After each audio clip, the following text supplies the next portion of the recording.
नमस्कार दोस्तों। सी-टेट में जेंडर से संबंधित अनेक प्रकार के प्रश्न पूछे जा रहे हैं। हमें इन प्रश्नों के विषय में जानना आवश्यक है, जिसमें प्रमुख है लिंग एवं जेंडर में अंतर, जेंडर की अवधारणा, जेंडर स्टीरियोटाइप और अदृश्य पाठ्यक्रम हिडन करिकुलम। सबसे पहले हम बात करेंगे जेंडर की। कोई महिला, पुरुष या तृतीय लिंग के रूप में जन्म लेता है, यह उसका लिंग या सेक्स कहलाता है। यह पूर्णतः जैविकी या बायोलॉजिकल अवधारणा कहलाती है। यह प्रश्न 2018 में पूछा गया है। पुरुष और महिला की भूमिकाओं का निर्धारण समाज करता है, यह कथन बताता है कि, तो इसका उत्तर आएगा लैंगिकता एक सामाजिक अवतरण है। Gender as a social construct. मैंने जेंडर की परिभाषा में ही आपको बताया था कि लिंग एवं जेंडर में यह अंतर है कि लिंग एक बायोलॉजिकल कॉन्सेप्ट है, जबकि जेंडर जो है एक सोशल और कल्चरल कॉन्सेप्ट है। जेंडर एक सामाजिक अवधारणा है। जुलाई 2019 के सी-टेट के प्रश्न पत्र में पूछा गया है, जेंडर एक जैविकीय अवधारणा है, एक मनोवैज्ञानिक सत्ता है, एक सामाजिक संरचना है, एक आर्थिक अवधारणा है। इस प्रश्न का उत्तर एक सामाजिक संरचना है आएगा। जेंडर वास्तव में लिंग के आधार पर किया जाने वाला भेदभाव है। जेंडर के आधार पर हम पुरुषों को स्त्रियों से अधिक अधिकार एवं सम्मान प्रदान करते हैं। जेंडर की स्थिति सभी समाजों में एक प्रकार की नहीं होती।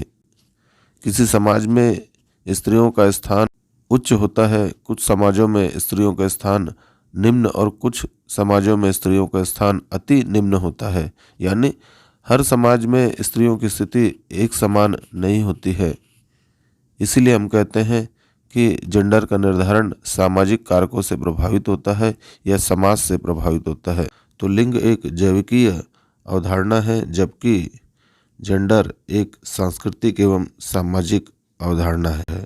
लिंग के आधार पर किया जाने वाला अंतर ही जेंडर कहलाता है।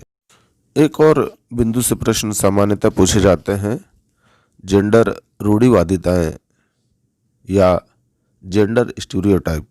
स्टीरियोटाइप का अर्थ होता है किसी समूह के सदस्यों के बारे में विश्वासों का एक ऐसा संग्रह जिसमें विवेकपूर्ण आधार की कमी होती है। यह रूढ़ि युक्ति या स्टीरियोटाइप कहलाता है। रूढ़ि युक्ति एक प्रकार का मानसिक विश्वास है जिसका कोई तार्किक आधार नहीं होता है, और समाज में स्त्रियों को लेकर भी इस प्रकार की एक रूढ़ि युक्ति का निर्माण कर दिया गया है, जिसमें व्यक्तिगत विभिन्नता को बिल्कुल भी ध्यान में नहीं रखा गया है और इसका कोई तार्किक आधार नहीं है। अनेक प्रकार की रूढ़ि युक्तियाँ स्त्रियों को लेकर समाज में विद्यमान है। महिलाओं को भारी कार्य नहीं करना चाहिए, महिलाओं की बुद्धि पुरुषों से कम होती है, बेटी पराया धन होती है, पति परमेश्वर होता है, पत्नियों को अत्याचार सहकर भी ससुराल में रहना होता है, सुंदर लड़कियां घमंडी होती हैं, स्त्रियों के पेट में कोई बात नहीं पचती है। ऐसी अनेक प्रकार की रूढ़ि युक्तियाँ समाज में विद्यमान हैं। जुलाई 2019 के सी-टेट के प्रश्न पत्र में पूछा गया है, खिलौने, पहनावे की वस्तुएं, घरेलू सामग्रियां, व्यवसायों एवं रंगों को विशिष्ट लिंग के साथ संबंधित करना क्या प्रदर्शित करता है। तो यहाँ पर इसका उत्तर आना चाहिए जेंडर रूढ़िवादिता। हम मान लेते हैं कि लड़कियों को नर्सिंग प्रोफेशन में जाना चाहिए, टीचिंग प्रोफेशन में जाना चाहिए या मेडिकल प्रोफेशन में जाना चाहिए। इसी प्रकार हम यह भी मान लेते हैं कि लड़कियों को गुलाबी रंग पसंद है या लाल रंग लड़कियों को ज़्यादा पसंद है। इस प्रकार की अवधारणाएं जो हम पहले से लड़कियों के संबंध में बना के रखते हैं, यह ही जेंडर स्टीरियोटाइप कहलाता है। अब हम आगे देखते हैं अदृश्य पाठ्यक्रम या हिडन करिकुलम। ऐसा पाठ्यक्रम जिसमें प्रत्यक्ष रूप से स्त्रियों को निम्न और पुरुषों को उच्च नहीं बताया जाता है, लेकिन उस पाठ्यक्रम में इस प्रकार की विषय वस्तु प्रस्तुत की जाती है जिससे यह अप्रत्यक्ष रूप से समझ में आता है कि स्त्रियों की स्थिति को एक निर्धारित सांचे में रखकर प्रस्तुत किया जा रहा है। विद्यालय में भी हम अदृश्य पाठ्यचर्या देखते हैं जिसमें लड़कों को भारी काम दिया जाता है और लड़कियों को हल्के काम दिए जाते हैं। विशेषकर प्रार्थना, स्वागत, फूलमाला तैयार करना, पूजा इत्यादि का काम लड़कियों को दिया जाता है। तो यह भी एक प्रकार से अदृश्य पाठ्यचर्या के अंतर्गत आता है। इसमें ऐसा प्रश्न पूछा जा सकता है कि जैसे पाठ्यपुस्तकों में स्त्रियों को घरेलू काम करते हुए दिखाया जाता है, यह किसके अंतर्गत आता है? तो यह अदृश्य पाठ्यचर्या के अंतर्गत आएगा।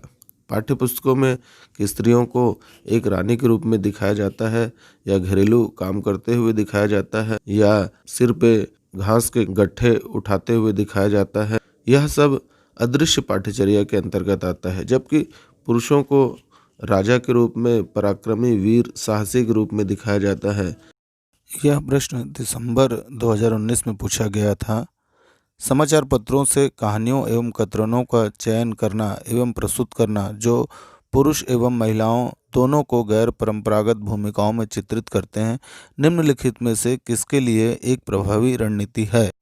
यहाँ पर गैर परंपरागत शब्द का प्रयोग किया गया है। स्त्रियों की जो परंपरागत भूमिका होती है, जिसमें स्त्रियों को घरेलू कार्य करते हुए दिखाया जाता है, पाठ्यपुस्तकों में भी स्त्रियों की एक परंपरागत छवि को दिखाया जाता है, जिसमें स्त्रियां घरेलू कार्य करते हुए दिखाई देती हैं। यहाँ पर प्रश्न में यह बताया जा रहा है कि ऐसे पेपर कटिंग या कहानियाँ जिसमें गैर परंपरागत कार्यों को करते हुए दिखाया जा रहा है, उसे हम क्या कहेंगे? यहाँ पर उत्तर आएगा लैंगिक या जेंडर रूढ़ियों का सामना करने के लिए। पहले भी मैंने आपको बताया था, जेंडर रूढ़ियाँ यानी स्टीरियोटाइप, जेंडर स्टीरियोटाइप, इसमें स्त्रियों की एक बनी बनाई छवि समाज के सामने प्रस्तुत की जाती है, जिसका कोई वैज्ञानिक आधार नहीं होता है।